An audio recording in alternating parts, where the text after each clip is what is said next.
coming live from Melbourne's Wheeler Centre.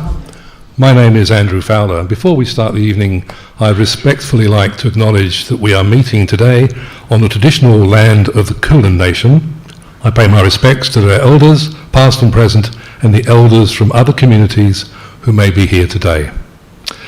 In a few minutes, we'll be talking to Julian Assange live from the Ecuador Embassy in London, but while Julian is limbering up, I thought we'd spend a few minutes with one of the contributors to the book we're launching this evening, the WikiLeaks Files. Her name is Linda Pearson, a Sydney-based writer and activist. Hello. Hello there. Hi. Tell me, how did you get involved with WikiLeaks? Well, my involvement's just been really as an activist, as a supporter of the organisation and of Julian Assange, and also I've written quite extensively about Cablegate. So I guess I got really interested in WikiLeaks in 2010, when I think a lot of us probably did. I was very moved by what WikiLeaks had shown us about the Iraq War and the war in Afghanistan. So cutting through the government lies and spin, basically, around both those wars. And the collateral murder video, obviously, I don't think anybody could fail to be moved by that. And then towards the end of that year, when the attacks on WikiLeaks as an organisation began, both from the United States government and really from, I think, the Australian government too. So obviously at the end of 2010, Cablegate releases came out. The United States Attorney General Eric Holder announced this active ongoing criminal investigation into WikiLeaks.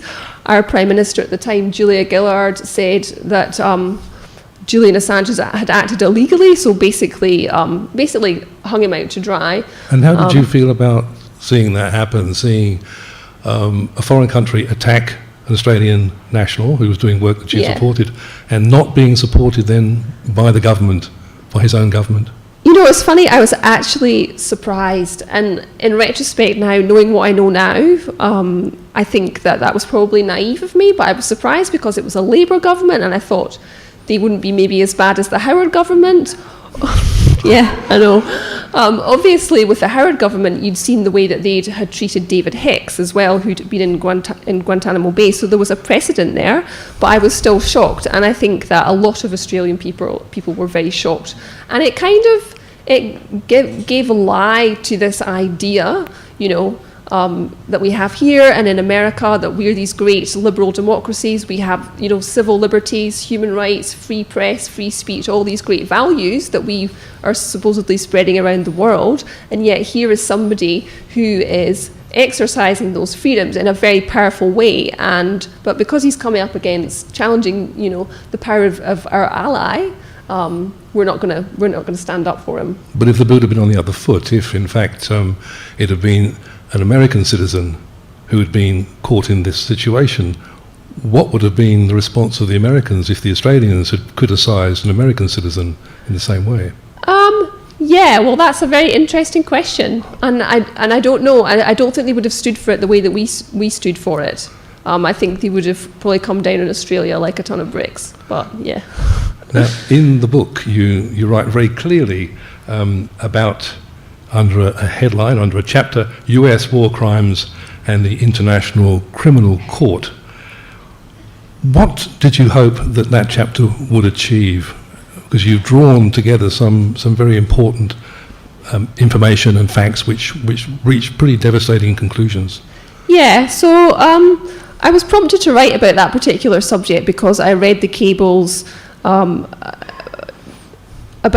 the Bush administration initially, about this incredible campaign that the Bush administration waged against the International Criminal Court from its inception.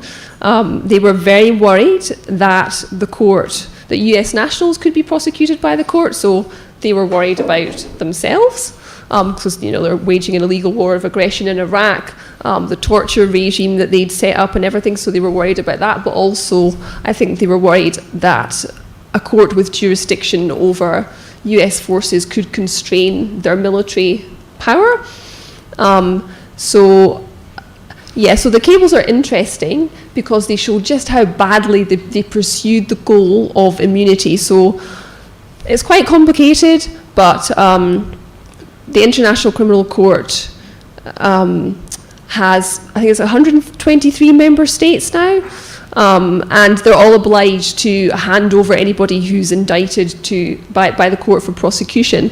And so the Bush administration set about persuading countries to sign bilateral immunity agreements. So countries which had signed the Rome Statute were a lot of the time bullied by the United States into signing agreements by which they would say we will not transfer a US national. So even though they signed on to the treaty, the International Criminal Court, but they were also at that time being told if American becomes involved in this, then there's a special consideration, and you've signed up for that, right?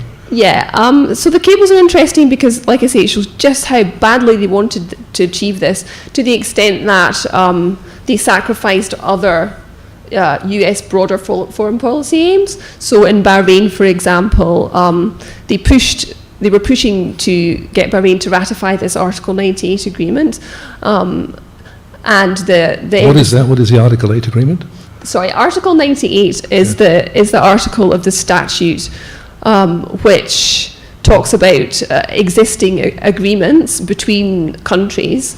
So it's probably too complicated to go into in the time that we've got, but Article 98 agreement is the same as a bilateral immunity agreement. Right. So they were going around the world persuading countries to sign these agreements. And it was causing problems in places like Bahrain, where the US Fifth Fleet is stationed, and the US has access to their military bases. So people there were concerned of letting the government know that it wasn't all right to have people in their country who might commit crimes and then get off with it. They'd signed this bilateral immunity agreement in secret, and both the Americans and the Bahraini government were very worried that news of the agreement was going to get out. They were worried that it was going to cause, I quote, a political explosion in Bahrain, because this was at the time of the Iraq War. The Abu Ghraib pictures had just come out as well. So the idea of giving US forces immunity from the International Court was very unpopular. It was unpopular in most places. And so you see in some diplomatic missions, you see the diplomats there pushing back against Washington. And so I find that very interesting, because in most of the cables, they're just doing Washington's bidding, but here you see them actually pushing back. So what did Washington make of that, to have usually rather compliant states suddenly pushing back on something that the United States thought was pretty much... It was the US embassies themselves that were pushing back in a couple of instances, So in the instance of Bahrain, for example, saying if you continue to push for this agreement, you're going to... It's going to draw attention to our broader security cooperation because it's so unpopular, and it's going to possibly undermine that relationship. So So is it worth it? Is that what they were saying? Is it worth going all this way? Well, I mean, there's a cable from Bahrain which actually. There's a quote in there. I don't know which diplomat it was that wrote the cable, but saying it's not worth it. Basically, this is going to just formal. It's just a formality, basically, with no actual benefit to us. But since this was kept secret, the people in Bahrain didn't then know about it, and the fear was it would come out. Did it come out? I'm not sure. I didn't get that from the cables. I'm not sure, to be honest. But so what happened elsewhere in the world in this particular issue? Other countries as well were also being told, if you don't, what was the cost of rejecting 98? Okay, so in 2004, the Bush administration, 2002 had passed the American Servicemen's Protection Act, which banned military aid to countries which refused to sign these agreements. So that was training, that sort of thing. Foreign officers going to America for training, and also foreign military financing, which is the grants which provide funds to countries to buy US military equipment. So that was the stick. So it was a carrot and stick approach, as they called it. And the stick was, if you don't sign these agreements, we're not going to give you any more aid, any more of this military aid. And that had unintended consequences in a lot of places.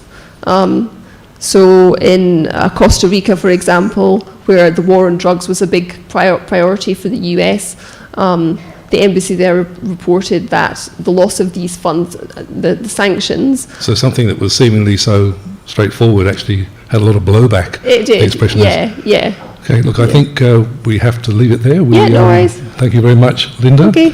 Okay, very, very interesting, very insightful comments. I just will now move across to talk to Great. Julian Assange, hopefully if he's there in the Ecuador embassy. Thank you.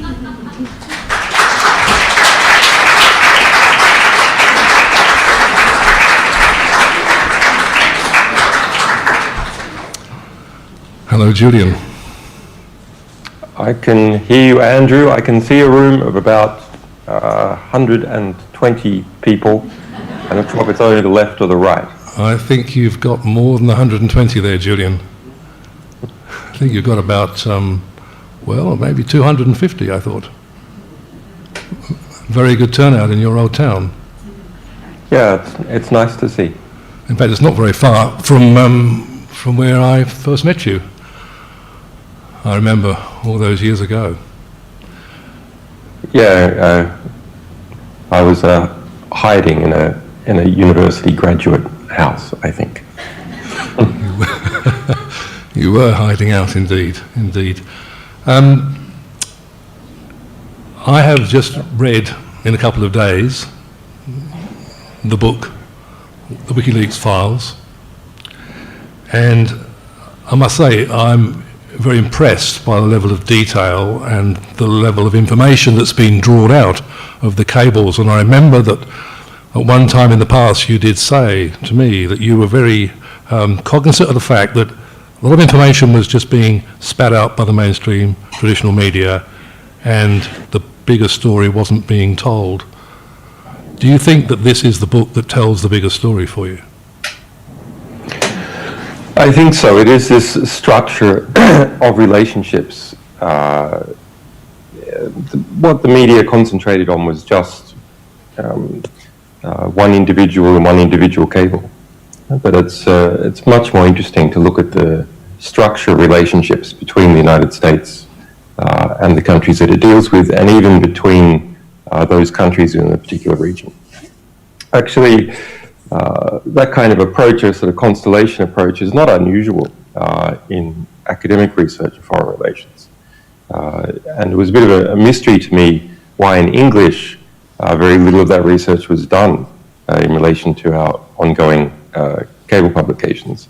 Some of you might not be aware, but there was the 251,000 cables that we published in late 2010 and throughout 2011. But subsequently, we've gotten hold of a lot more, and including 500,000 this year, bringing the total up to 2.7 million. That's 30,000 volumes of internal state literature, 2 billion words, and that is overwhelmingly the largest library of modern foreign relations that exists. So it is the corpus for the study of international relations, and it's used every day. For example, just today in the British press here, you must remember it's early in the morning here, but just today, both the Guardian and the Daily Mail have picked up a story that arises from our Saudi cables, which was first published in the Australian just a couple of days ago, that the UK offered a special deal to Saudi Arabia to stick them on the Human Rights Council. And Saudi Arabia is now head of the UN Human Rights Council, as absurd a result as you can possibly imagine. Thanks to that, Saudi offered also a bribe to the UK and a number of other countries, as we've discovered, of $100,000 to help, as they put it, helped the UK campaign to be on the Human Rights Council, but part of the deal was, offered by the UK, of a vote swap. So things are continuing on, but those individual stories, it's very easy, if you like, to lose track of the structure of great power as a result of all these small stories. In some ways, you can even drown in the plethora of detail of individual cases. So it's necessary to take this higher level, more holistic approach and see what 30,000 cables in a particular region say about these type of relationships. I'm very happy to hear Linda Pearson there, which I didn't know she would be there, since she's normally based in Sydney.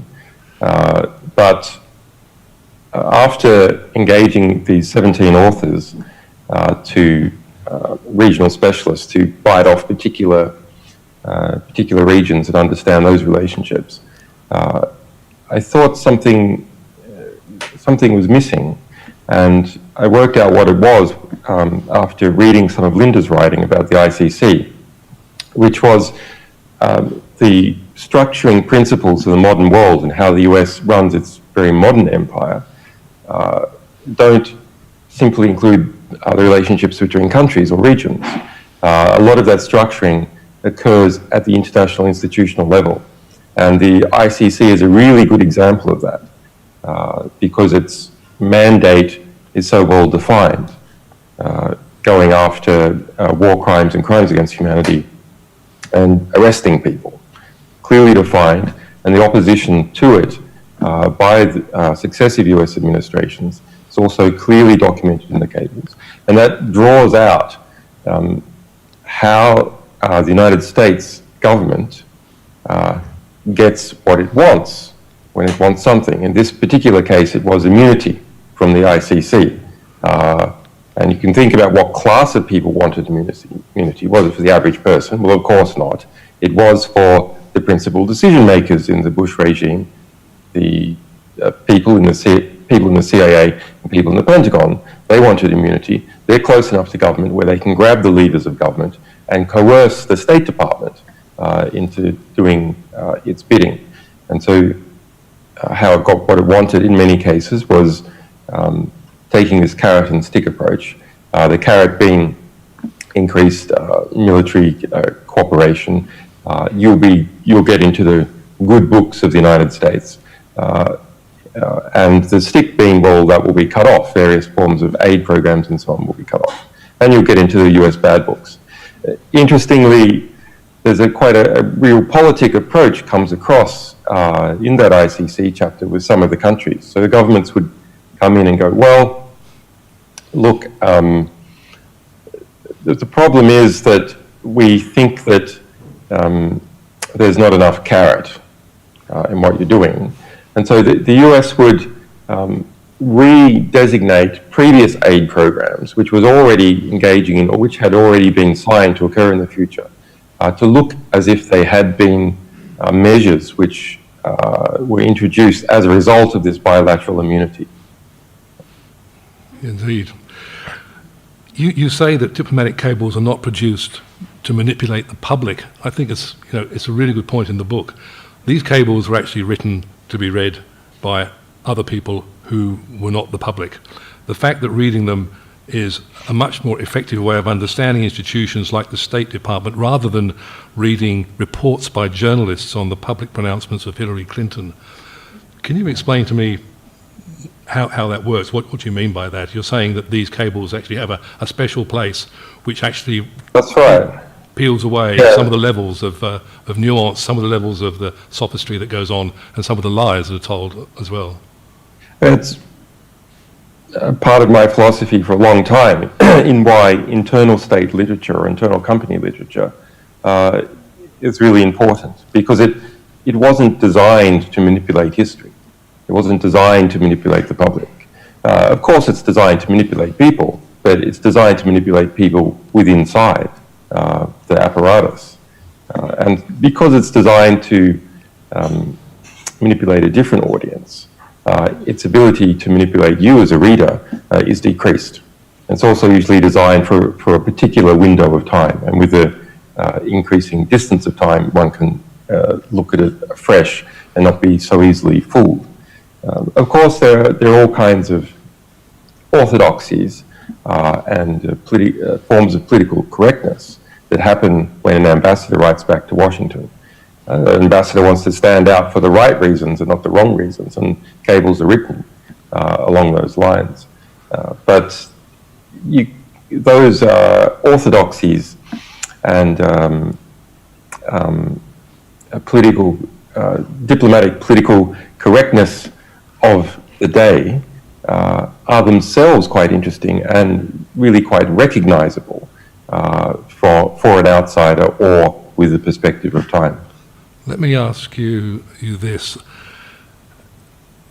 The problem is that some academic institutions won't use the information contained in the WikiLeaks cables. The International Studies Quarterly, US-based academic journal, won't accept manuscripts based on WikiLeaks material. What do you think of that, denying access to information because of its source? Well, there's censorship and self-censorship that has occurred in the academic class in English in the United States and to a lesser degree in the UK. It's a fascinating story. I wasn't aware of it in general terms until writing the introduction for this book. And I was aware of many other forms of censorship, self-censorship by the New York Times and so on. But they publish some. Every day something in the US press is published. There's a lot of censorship in relation to selectivity, but they do actually publish some material. And so I thought, well, I need to show what's the point of an introduction at all. What you want to show is how it's novel and why people should read it. And of course, everyone's aware of WikiLeaks work and WikiLeaks cables. Excuse me, there's some kind of alarm going off here, but everyone's aware of WikiLeaks work and WikiLeaks cables have been coming out of a long period of time. So I want to show why people should read the book and not simply rely on the newspaper stories that they may have heard of. Well, it's no surprise that newspaper journalists are kind of work in a manner where they don't invest very much. It's a rapid response. Something's in the news, they search for some information in our material, they grab it, and they publish a little bit. There's no kind of systematic analysis. Okay, but well, shouldn't have all that appeared in academic books? Shouldn't have all that appeared in academic papers? And so there's academic search engines such as scholar.google.com, which search court filings and academic records. There's about 30,000 papers and court filings derived from WikiLeaks. For example, at the European Court of International Rights, a famous El Masri case, which considered the kidnapping of a German citizen, El Masri, by the CIA, case of mistaken identity, held for over 4 months, tortured, and then dumped on the streets of Albania. 6 of our cables are cited in his successful European Human Rights Court case against Macedonia. Lots of things like that occurring. Lots of sightings in academic literature in Asian languages, in Asian language journals. Lots of citations in Spanish language journals.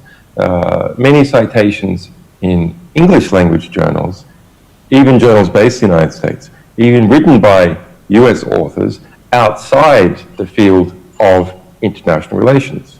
For example, in conflict epidemiology, where the war logs have become one of the defining data sets, defining corpuses to experiment on in understanding how a conflict progresses and looking at it like a disease spreading across a population, but not foreign relations. It didn't make any sense. It didn't make any sense because how is it that other US journals feel that they are legally safe enough to publish papers written by US academics, just as long as they're not in the field of foreign relations? And so we looked into this, and it's quite an interesting story that you see in the introduction of the US government emailing every single US government, about 30 million people, every single US government employee, every single US government contractor, saying you must delete any stories derived from WikiLeaks or from WikiLeaks in your machine, setting up firewalls of quite Byzantine types across the Department of Education and others, leading to a sort of neo-McCarthyist hysteria, which dissipated from other academic disciplines over time, but is still there in the field of foreign relations and international international politics. Why is it still there? Well, these have a proximity to the US State Department. Many of the professors are essentially in feeder schools for the US State Department, for the CIA and other internationally oriented parts of government. And we managed to get an admission by the editor of International Studies Quarterly, which is the premier foreign relations journal in the United States, saying they have a policy to never accept anything derived from WikiLeaks classified publications, ever. And that the editors, and far from saying this with pride, saying that the editors were in an invidious position, because this was a policy of an overarching organization, which publishes another 4 big foreign relations journals. So it draws you to an interesting place, which is, from a personal perspective, as the editor of WikiLeaks, well, I'm rather pissed off about that, because part of my responsibility is to get maximum impact for our sources across a range of media, and that includes in academic literature. But it's not just about WikiLeaks. Obviously, the same self-censorship and censorship that occurs in the scholar class is not just affecting us, because the reasons for it are not just about us. It's something that has been going on, presumably, for at least 40 years because of that proximity. And so there's a whole, you can imagine as we go through history, academics build up a surface of papers which study the world and study how foreign relations and international politics has actually occurred and derive theories from it. Okay, but in reality, there's a giant sinkhole in this surface that we haven't seen before. We've just managed to get a concrete glimpse of it as a result of this censorship of WikiLeaks. So we know that this perceived surface in relation to WikiLeaks publications is carved out, and there's a giant sinkhole. If you try and walk across the world using academic literature as an understanding, you will fall into this hole. But presumably it goes back 40 years in relation to a whole range of other taboos that occur in the US, UK scholar class, which is the dominant academic class in relation to the leadership of academic research in the field of international relations. And what the WikiLeaks cables do, in part and largely at times, is to undercut a lot of the theories and the analysis that's been done by people who've built their careers on these ideas. Yeah, this debate is ongoing. The introductory chapter was picked up by by a member of the ISQ, by a member of the ISA, International Studies Association, which interestingly, in DC terms, is felt to be fairly left. Anyway, it was picked up by someone, academic close to Washington, who writes for Washington Post, as in a kind of preemptive defense of it, then started a debate. And as a result of that, a number of people in think tanks in DC came forward and said, yes, in our think tank, we censor WikiLeaks cables. And I've had to self-censor, and I know people who have self-censored. And we have a fear of not getting government jobs because our security clearance classification review might eliminate them, or we will lose our security clearance, and so on. So there's a patronage system in terms of money flow for jobs. Part of an ingredient of that is security clearances. So we had to write this book as an alternate. Now, there have actually been books, decent books written in Spanish, Italian, Russision, but not before in English. Very, very interesting that you know, that English is it's a bigger market. The cables are very accessible in English because they're written in English. So we had to do it ourselves. Well, maybe you've touched on a point there that in fact it is it's an English cartel of information sharing organisations that that actually have had, I suppose, at one level, the executive government the most to lose, although the population may be the most to win. But if I could just ask you this, look, if we delve into the cables, what comes through is the language. It's changed, or it's used in a way to suit political argument. Is it simply black or white? People are either good guys or bad guys. Who's a terrorist? Who's fighting a just war? Waterboarding, in fact, is it a torture, or has it become an enhanced interrogation technique? Political prisoners or enemy combatants? Is this language necessary just to justify the actions that follow? Well, I think it's necessary in terms of cables because they're not meant for the public. It's necessary for internal cohesion. I mean, no organization, including the US State Department, wants to feel that its mission is basically immoral. No one wants to feel that.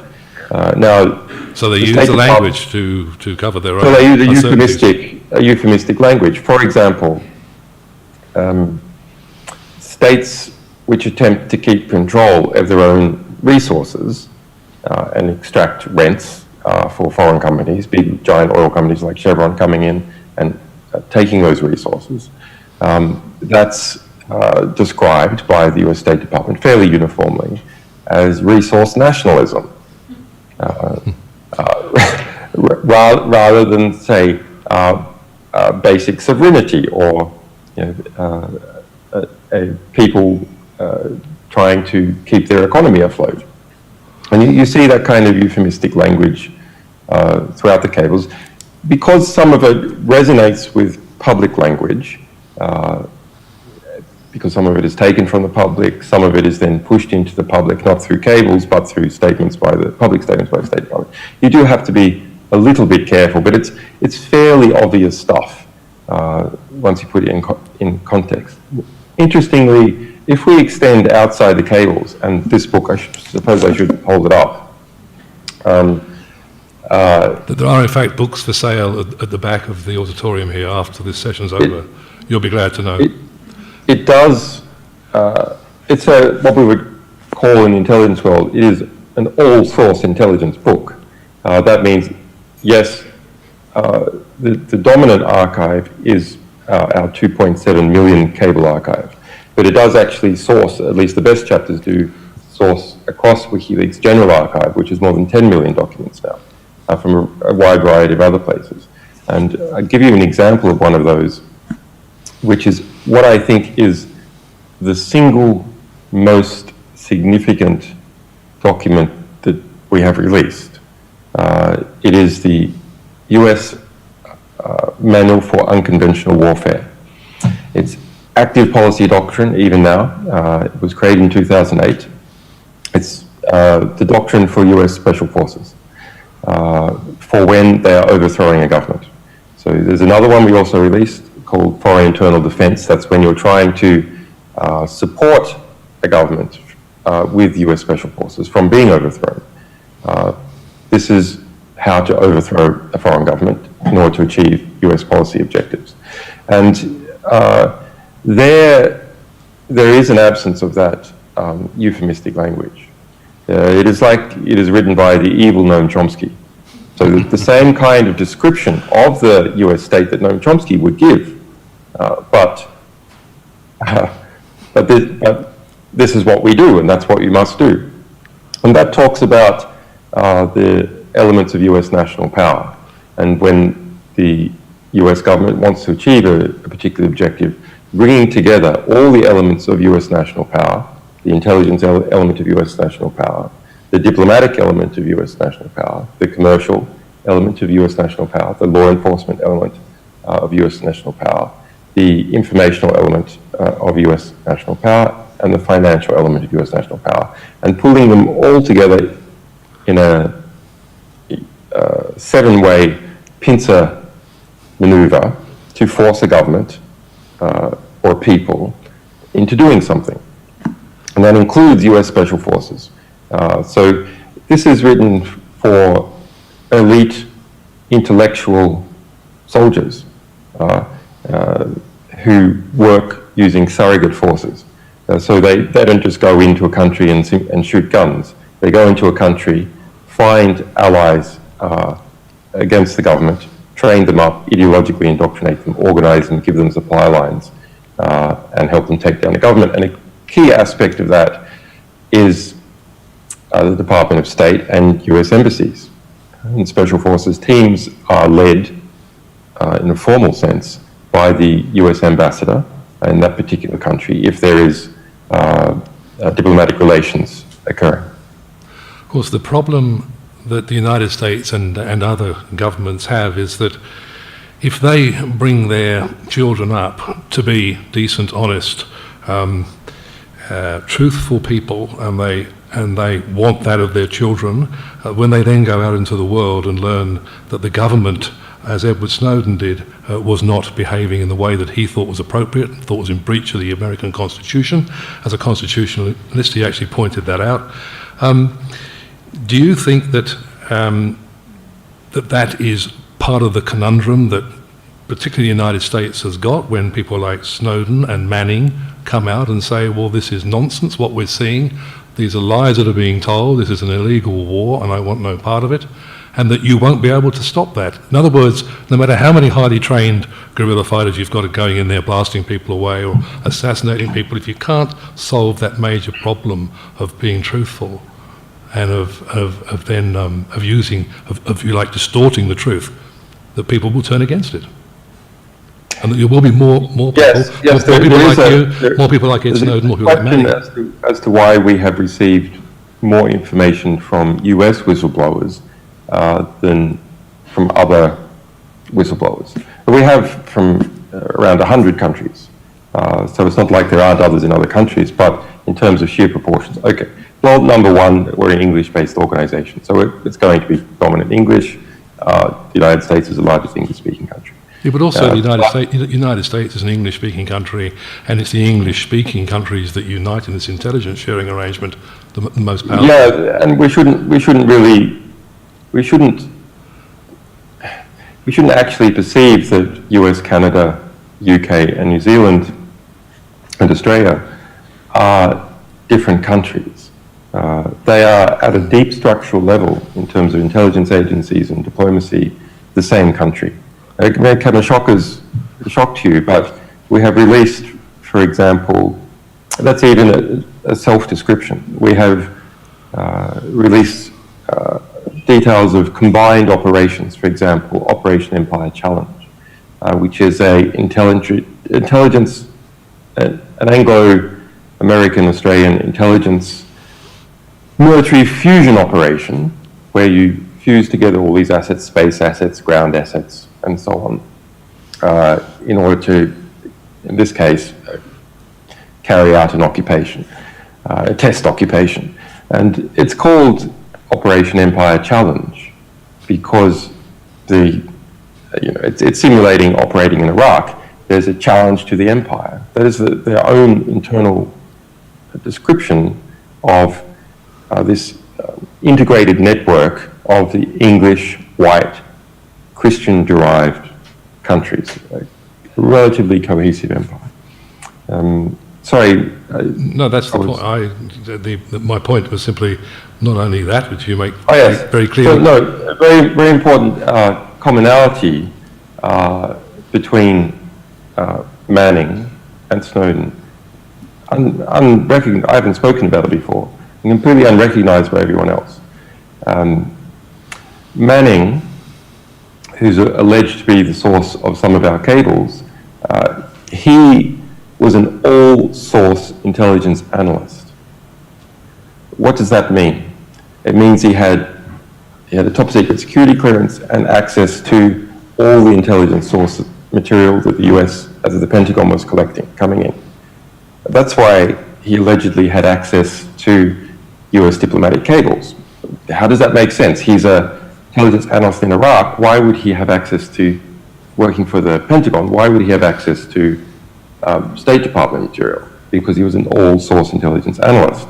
And that means pulling together a wide variety of intelligence assets and open source intelligence and using it to understand a situation. Now, Edward Snowden was not an all-source intelligence analyst, he was a system administrator. And what does that mean? Well, it means that in Hawaii, he was administering a number of systems of the National Security Agency, controlling the basic computer systems. Now, you have all sorts of different analysts using these basic computer systems, all sorts of different technicians. But in being someone who's responsible for, configuring the hard drives and the backups and so on, he had access to all the information that those systems had, which is extremely wide variety of NSA information. And so he had a bird's eye view of what the National Security Agency was up to. Similarly, Manning had a bird's eye view of what the US intelligence agencies, and particularly the Pentagon, was up to.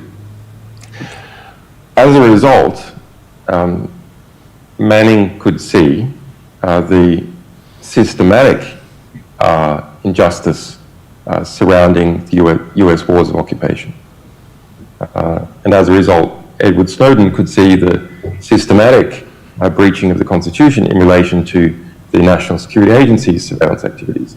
That's not true for an average soldier, not even an average intelligence analyst. That's not true for an average employee of the National Security Agency, who are normally very compartmentalized. And even if they do have the security clearance to go out to other compartments, they don't have a legitimate excuse in their work to do so. Or their work is so, just in terms of amount of time, it bogs them down into some particular area.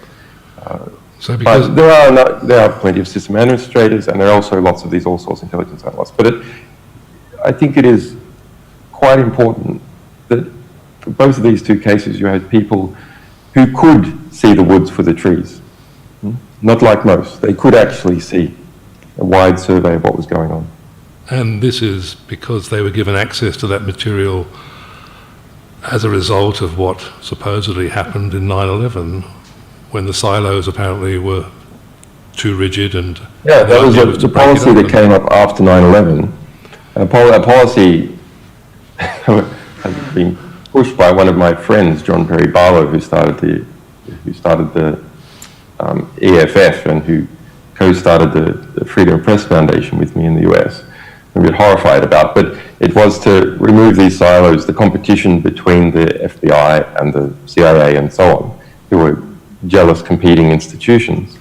It was a terrible thing to do, to remove that silo, because it really is, that's what keeps the state honest, is that various actors have bargaining power within the state, organizations, individuals, unions, etc. Now, if you've got a number of different security bodies, FBI, CIA, Pentagon, and Department of State, and these bodies are competing for allegiances, then when you get screwed around by one of them, you can say, well, I'm going to sort of help and favor the other. Now, a really concrete policy, an effective policy of merging these organizations occurred. It wasn't just, well, you guys should cooperate. No, they put in various incentives for this to happen, and even started playing musical chairs in the senior management. For example, Petraeus going from the Pentagon to the CIA. Hayden going from CIA to NSA. So that started to merge those organizations. For the State Department, its budget was moved under the general national security budget. An extraordinary thing for what was an independent point of diplomatic power in the United States to be moved in under the security budget. Same thing with USAID, the US National Aid Program, also moved in under the security budget. But the breaking down of the silos and the sharing of information means that people that wouldn't normally have had access to that big picture would have been kept in the dark, a need-to-know basis, and we would never have known the things that Badley Manning and Chelsea Manning and Edward Snowden told us about. So in fact, you could argue it's actually to the benefit of us all that this thing has broken down. Maybe. Maybe. I mean, it's to the benefit of organizations like WikiLeaks, for sure. And it is, I mean, even the US government says this is the reason that Manning had access to a lot of cable material, is that he was able to guess that all sorts of Pentagon intelligence analysts had access to US government cables. But this the pyramidization of the US security structure, I think is a really very concerning structural change within the United States. One of the threads that come through the book to me is that the United States is an empire that's grown not so much by military force. It hasn't occupied lands, but it's occupied countries through its trading arrangements that it's made. What's your view on that? Well, so we kind of detailed in the book that the US empire is a modern empire. It's not like the Ming Dynasty. It's not like the Roman Empire. The Spanish Empire. Even different to the British Empire, although the British Empire was on the way to what the United States is doing. It's a modern empire, and it operates in a modern fashion. There is a land element to the US empire, let's not forget. There is a classical element. Up until really up until World War II, the US was proceeding as a traditional empire. First of all, the occupation of the entire continental United States, its doubling expansion of territory into Mexico, its acquisition of Puerto Rico, Hawaii, Alaska, and so on. But after that, it really is, I think, a shift in the decolonialization process. So you had the European colonial powers quite weak after World War II, but the United States didn't want to come into direct conflict with them. And so you then have a sort of a covert empire, an empire of free trade, or what we would, would normally be referred to as a hegemony, where the United States embassy is very large and it has special deals and unusual influence within a country, and is able to extract all sorts of economic and military concessions. And another way of describing it is, because that's often quite hard to work out, you can see it in, say, special deals that the US gets in relation to loans or foreign currency debt, which would be completely unsustainable for any other country that wasn't in that hegemonic relationship. But we can look at it maybe perhaps in a more classical extent with a number of US military bases around the world and special forces training. So special forces, the number of US military bases and special forces, well, there's more than, they're present in more than 120 countries around the world. Between 800 and 1,400 US military bases, permanent bases, depending on how you count them. To give you a comparison, Russia, which is the next highest count, has 12. 11 of those are in its immediate border region, Kazakhstan, Uzbekistan, and so on, Kaliningrad. One is outside of that, which is in Syria. It's part of the geopolitical situation that is occurring in Syria. It's the final pin on that board, final Russian base outside of the, Russia's immediate region is in Syria. I just like so that's the most number of bases that any empire has ever had outside the United States. Well, any empire, the British Empire or the US Empire, the United States has more bases than any country that has ever existed. So do you think it is essentially about trade, but it's the strategic importance of having bases is about tying people closely into you and about trade in the end, or is it about? This leads to a really very fundamental question, which is when the US government decides to do something, why does it decide that? What are the domestic influences or foreign influences that cause it to make decisions? And I'd like to ask you about the Trans-Pacific Partnership, if you could. Yeah, you can get a hint at that from looking at, for example, what had happened with the ICC. Well, there you have an executive class and a military and intelligence class who's close to government was able to grab the State Department and help push it to save their asses in this ongoing war crimes in Iraq and Afghanistan. Okay, so we know that and if you look at the response in this Edward Snowden fight, where we were fighting to get him asylum and to pull him out of Hong Kong, and the National Security Agency, CIA, State Department, White House were pushing in the other direction, they marshaled enormous assets. What was pushing it was National Security Agency, an intelligence class. So we know the intelligence class has, a military class, has unusual influence on decision-making that the US government does. But also it's the major US corporations that are close to government. Not all major US corporations. It's the ones that get close to government. Now, over time, all major US corporations do get close to government, over time. The Google is right now in this transition period, where it's trying very hard to get close to government, and government is trying to get close to it. So that those major corporations are probably the single largest factor when trying to understand why the US government makes decisions. But there are also major institutions, such as the CIA, NSA, and so on.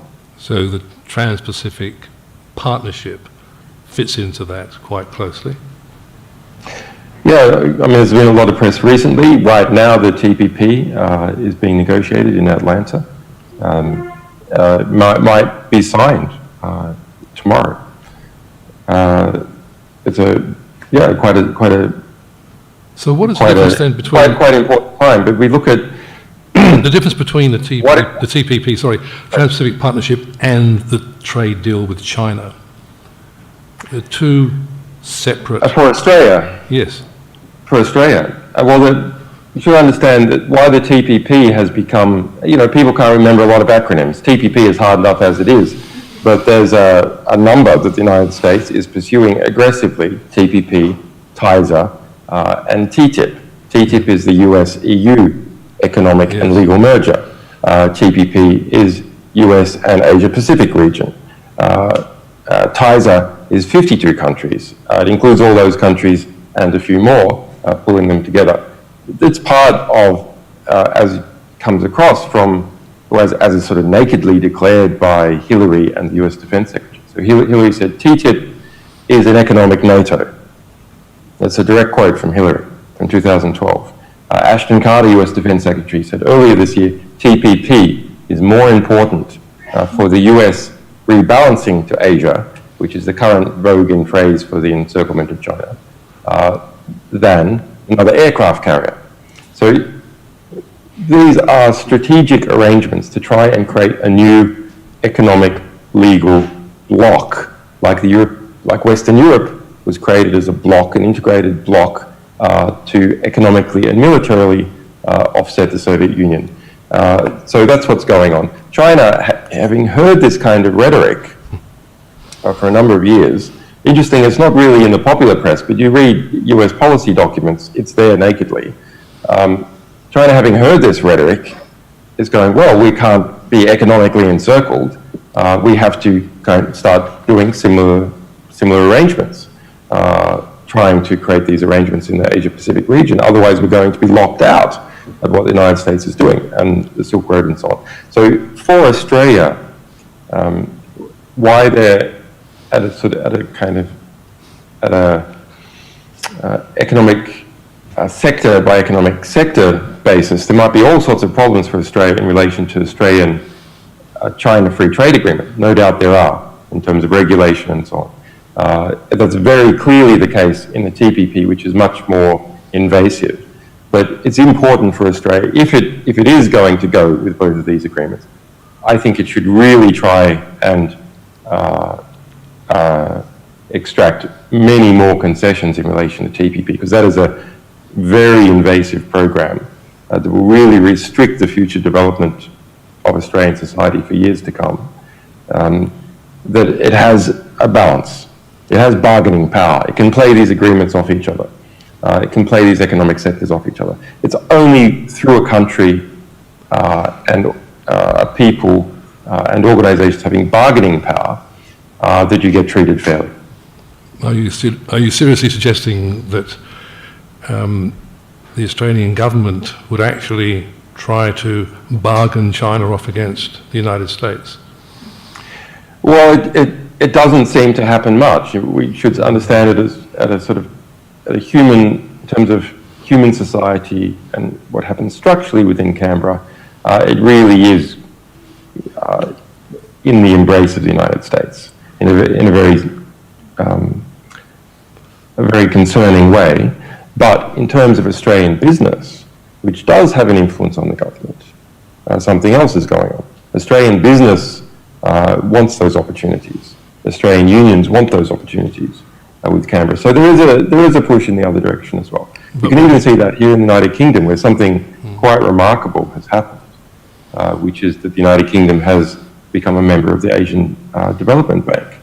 And now it is possible, and the US has made some complaints about that, it is possible that's all a bit of a surface fiction, and that the US wants its man inside the Asian Development Bank to report back on what is happening. That's definitely the case in relation to the EU, for example, where the US very much wants the UK as part of the EU and has nakedly stated it's in order to have its influence via the UK in the EU. Maybe, I guess it's possible, I don't know, it is possible in relation to agreements within Asia that Australia is potentially part of, that the US sees it in the same way. Well, obviously it doesn't want Australia to go into the embrace of China, but it knows that's not going to happen. So it wouldn't be bad to have its man at the Chinese table. Because it seems that Australia is getting closer militarily to the United States than ever before. And I mean, to the extent that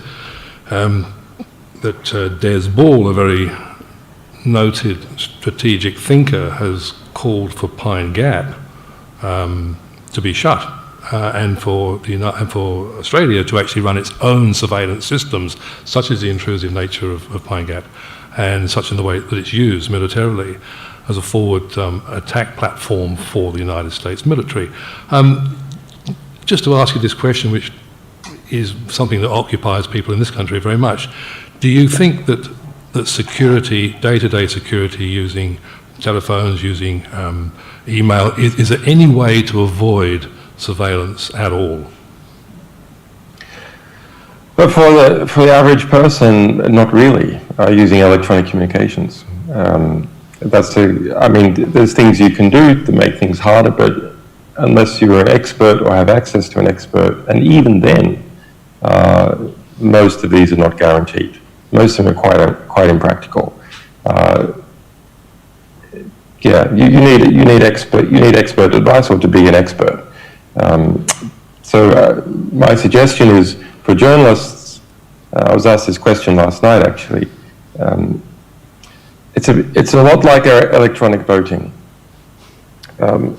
Security systems, programs you might install that say that they're going to encrypt your communications, for example.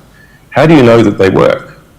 How do you know that they're not completely bogus and they're actually designed to suck out the good meat by having those people who are concerned about security install them? How do you know that they haven't been backdoored, not through the intent of the author, because the author has been hacked by the National Security Agency? It's impossible for a normal person to assess. They're just like electronic voting machines are impossible for a normal person to assess.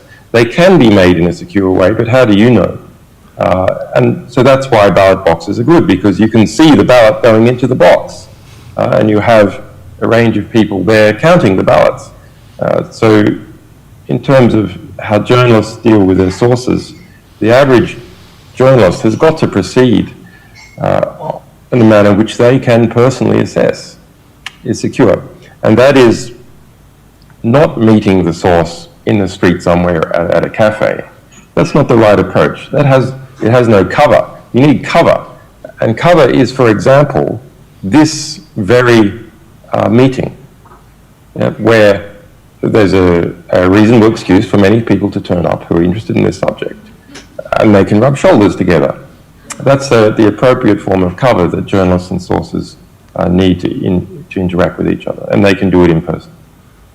So in other words, you go back to the way that people spoke to each other before we had the internet and even the telephone. That's right, before the telephone.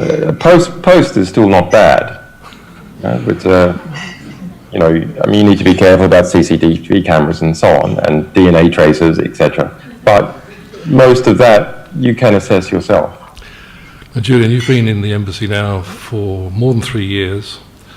What is the state now of the Swedish government's decision? What have they decided to do? Are they coming to talk to you or not? Well, it's interesting that you phrase the question that way. That's part of the propaganda war against WikiLeaks. The big case that we have spent the most amount of time on, the most amount of money on, and the other side has spent vastly the most amount of money on, is the US case. Pending prosecution, stated as such in court in the US earlier this year, involving over 100,000 pages of material in that pending prosecution that they say is active, ongoing, etc. That's the big case, where they've flown FBI agents around the world.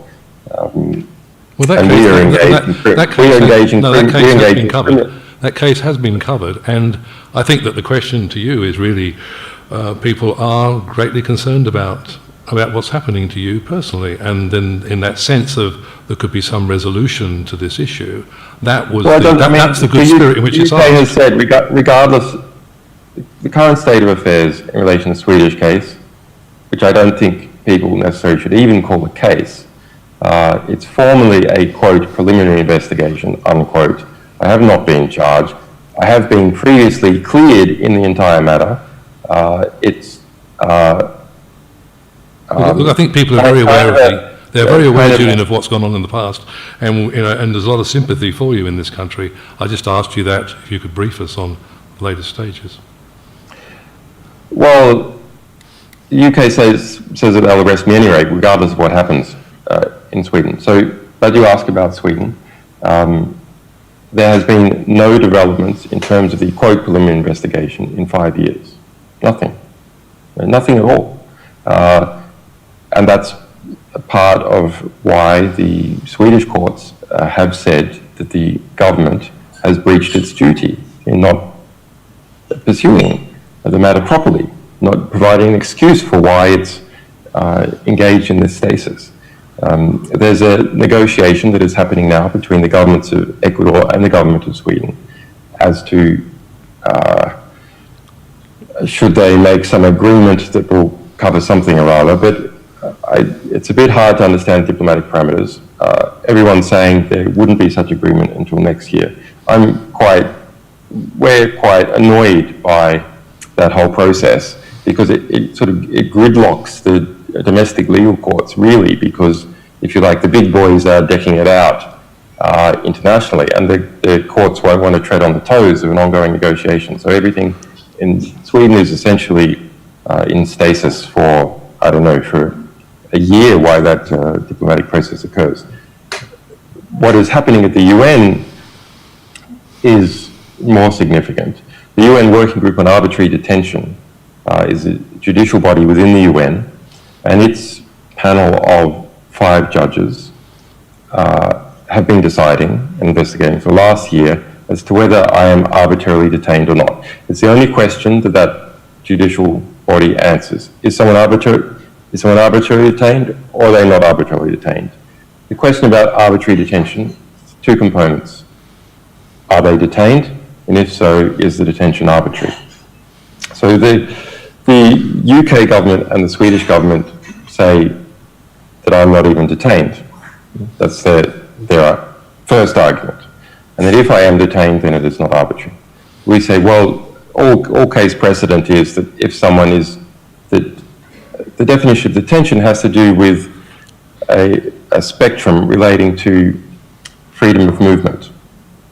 And there's plenty of cases of people being detained in airports trying to apply for asylum. People being trapped in airports trying to apply for asylum.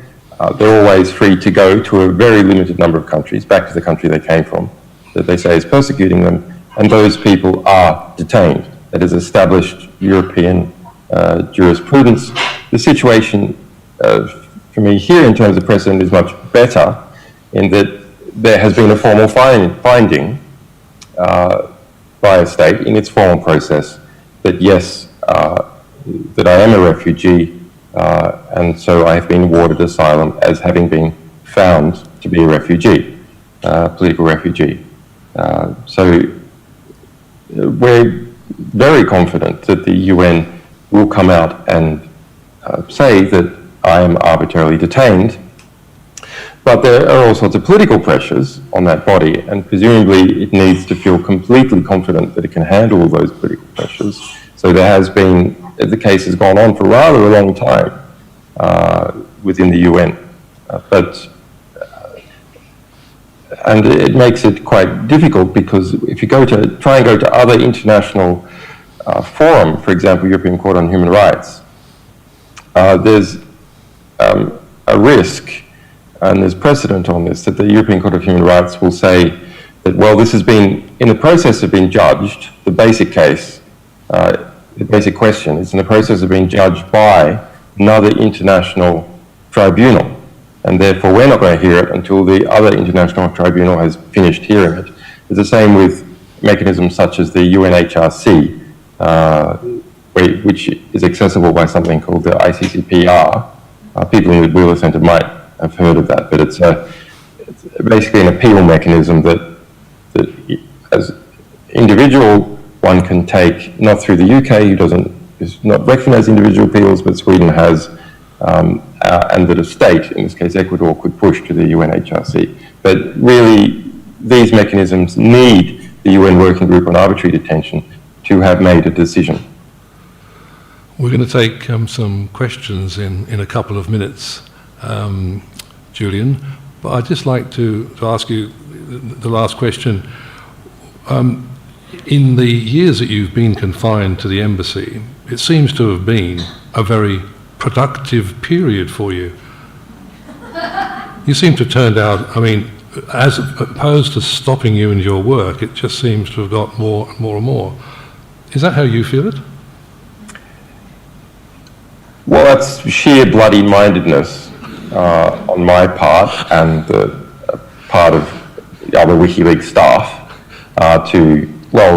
screw them. We're not going to allow this to send out a general deterrent in relation to publishing. We want to set the opposite. We want to create a general incentive. Look, even if they do this to you, the standard is you keep going. It has created extra difficulties. Yes, actually, we have published more in terms of absolute volume, in terms of number of systems, in terms of number of books, while I've been in this embassy, than in the time outside of it. I don't think, by any stretch of the imagination, my circumstance here has made me more efficient. It has given me nothing else to do, but as time goes by, an organisation becomes more efficient because the staff know what their abilities are, and you go to the person who's the best at something and so on, and you create structures which are efficient. So that's what you're seeing. I don't want to downplay the seriousness of having 100 full-time equivalent admitted police around me right now in the surveillance operation, which the UK government has admitted they have spent £12 million on so far in the last 3 years. £12 million. A few thousand just in the time that we have been speaking they have spent on that operation. GCHQ has also proven to be involved as a result of Snowden publications. The National Security Agency is documented having me on a man-hunting list since 2009. So there's a lot going on. It is a very difficult environment. But I think it is important, as the British say, to keep calm and carry on. Great. Thanks very much, Julian. Thank you.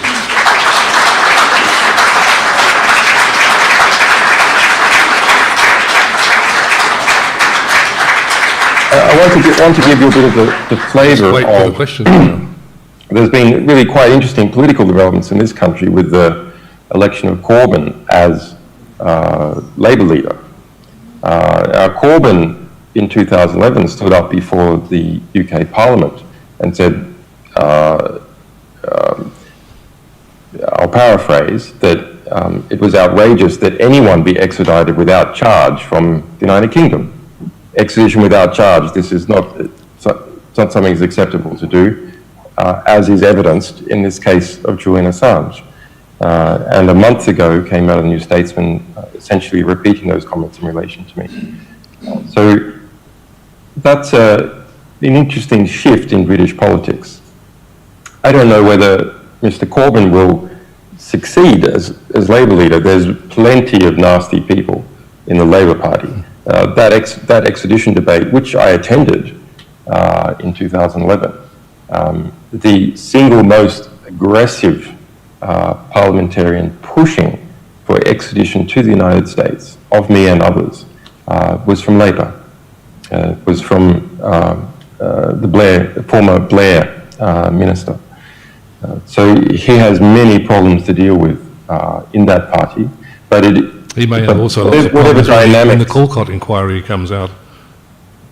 Yeah, the inquiry into Iraq. The dynamics that led to him being elected and led to that 350% growth in the members and supporters of the Labour Party. Those dynamics here within the United Kingdom are relevant to the situation I have. If you look on the other side of politics, I want to read you a section from the European chapter in this book, which is about the current supposed leaders of this country. David Cameron, the Prime Minister, George Osborne, the Treasurer, William Hague, who was the Foreign Minister in dealing with me in this embassy, and is now the Tory, until very recently was the Tory House of Commons leader. And this is a report from the US ambassador back to DC after having met with Hague. And it's in the early stages of their approach to this new British government. Hague said he, David Cameron, and George Osborne were, quote, children of Thatcher and staunch Atlanticists. For his part, said Hague, he has a sister who is American, spends his own vacations in America, and like many similar to him, considers America, quote, the other country to turn to.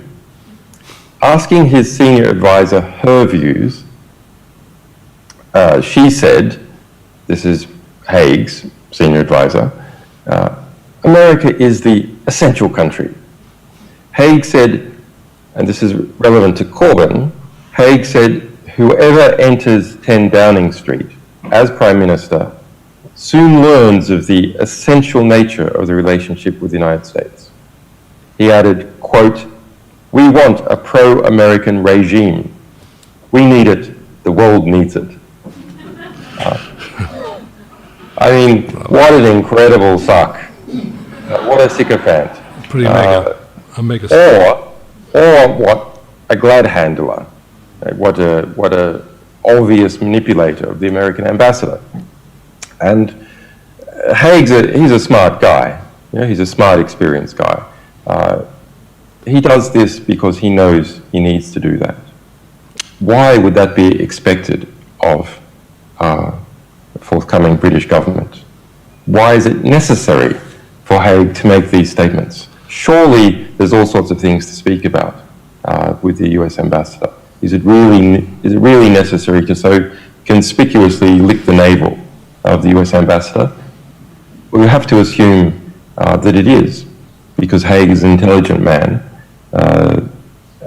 and he's not going to waste his time doing something that's not important. Well, there was a story published in the British news recently, I'm sure you're aware of it, which quoted an unnamed military source saying that there would be a coup or worse to that effect if Corbyn were elected. Now there was... Yeah, I said that just a few days before, actually, and I was rather surprised to be vindicated within a few days. So are you the source? Yes. Are you the source of this story?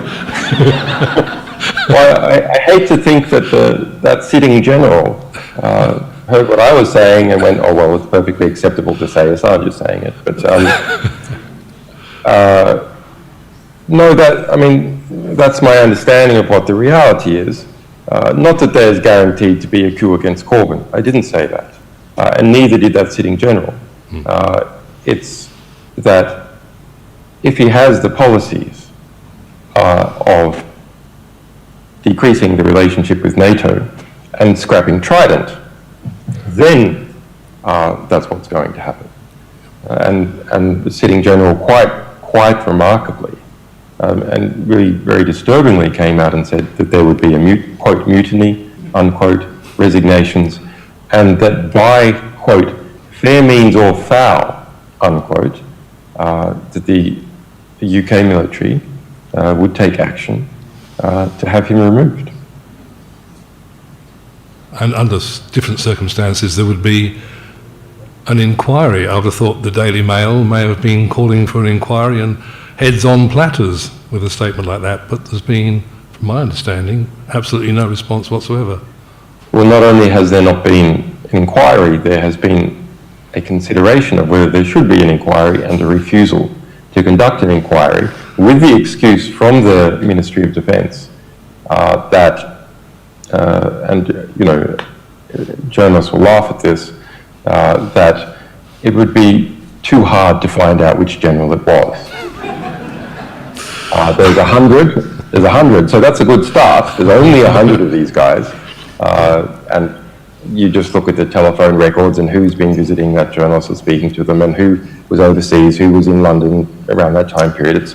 I reckon it'd be pretty easy to get it down to 5, just using that kind of analysis. We do have a question from the audience, I think. We do. Hi, Julian. This question actually comes via Twitter from Andrew Bock. And he asks, how do Australians best help your release and also address surveillance issues in Australia? Well, the best way of addressing the surveillance issues in Australia is to campaign for my release, I think. Because then I could come to Australia and campaign on the issue.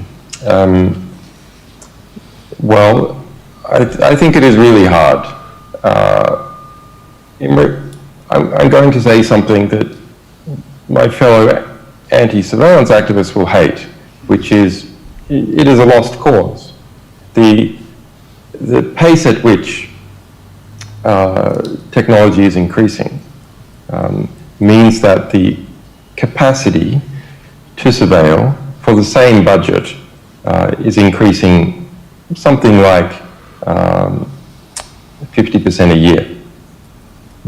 So, or doubling every few years. That's the reality. And what has made the real constraint on the number of telephone interceptions, say, per year in Australia, has simply been the cost of doing it. And that's why we're seeing all these, why we're seeing extensive mass surveillance now, simply because it's become so cheap to do. The mass surveillance, the technology is complex, it's invisible, it's it's not possible to meaningfully audit it unless there's serious political will that hires technicians to do surprise audits. I don't believe that over time there is the political will to do that. There may be political will at a moment. We might be able to generate a moment of doing that and erect some standard, but it will eventually decay. All the various oversight bodies in the United States and Australia historically have been captured by the very organisations they're meant to be conducting oversight over. That's not a surprise. They get classified briefings constantly from those bodies. They don't get briefings all the time from bodies outside. They're not able to check what they're hearing because it's said to be classified with others who are experts. So I think it is a lost cause in terms of government oversight and regulation. But we must carry on in trying to get our regulation because the speed of the advance is only checked by placing hurdles in front of it. If you vacate the regulatory field, then it will be immediately occupied by the other side. But I think that dealing with mass surveillance has to occur primarily at the technological level and in terms of how people manage themselves. The Australian government is so embedded within the Five Eyes alliance and seems to be becoming ever more so that I think it is a lost cause. I think Australia as an independent state, all sorts of strange things happen in politics. For example, we'd never expect this election of Corbyn, but as far as can be predicted, I think Australia is a lost cause as a sovereign state. The reason is this. Technology has permitted greater integration at higher speed of Australia and the United States. More messages flow at a faster speed. There's also greater economic integration between the two countries. There's even greater human integration as a result of cheaper air flight. Australia speaks English. There's no barrier to entry for US intelligence services operating in Australia. They understand more or less the culture, and they almost completely understand the language. And in fact, the various Australian phrases, which I'm quite fond of, are diminishing at a very rapid rate in Australia. So even that barrier to understanding is diminished.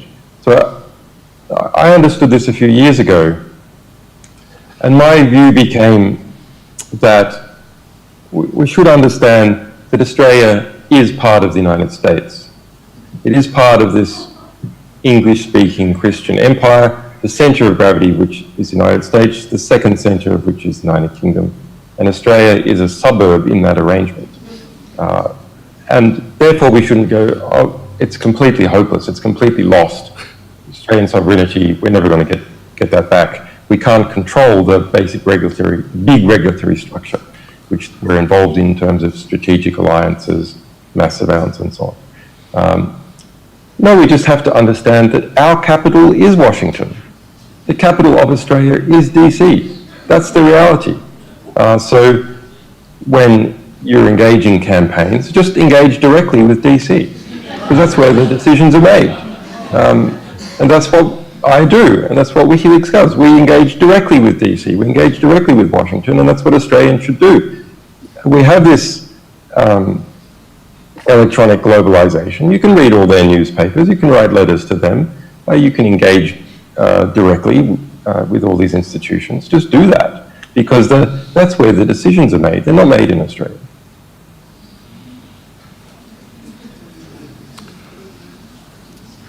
Okay, thank you for taking my question, Julian.